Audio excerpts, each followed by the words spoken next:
dérisoire tremblement des femmes, ce n'est plus donc un jeune homme, comme dans la Maison d'Afrique, qui s'exile au Liban pour aller le premier dans la Maison d'Afrique, c'était pour aller en Amérique, mais en fait, il va arriver en Côte d'Ivoire.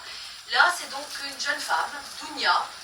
On va marier Dounia. En fait, de grands espoirs, parce que bon, je pense qu'elle s'imagine que sa vie de femme va commencer, et elle l'imagine assez belle. Une Farid partie, je me retrouvai comme chaque soir seule avec ma mère.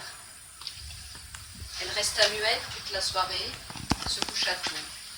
Je l'entendis longtemps se retourner sur sa couche, et je compris des choses dans cette suspension.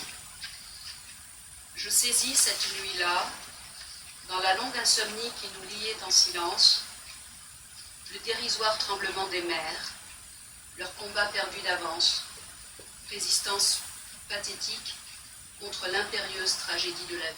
Elle me livrait sa vie par touches, à des rythmes différents. Elle se levait de la chaise où elle s'était installée en arrivant.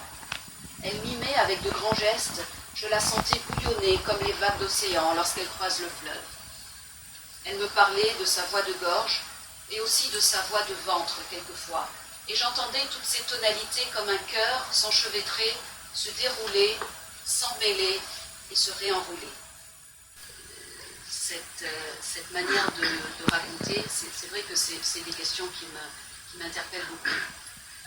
Quand on aime écouter les histoires, et là pour répondre aussi à ta question Harley, dans mon enfance, bien sûr, comme dans de nombreuses enfances, il y a toutes ces histoires racontées.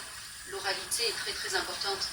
Et dans l'oralité, on construit l'histoire, on entend l'histoire en train de se construire, de se raconter de différentes manières, un peu comme le fairy tale.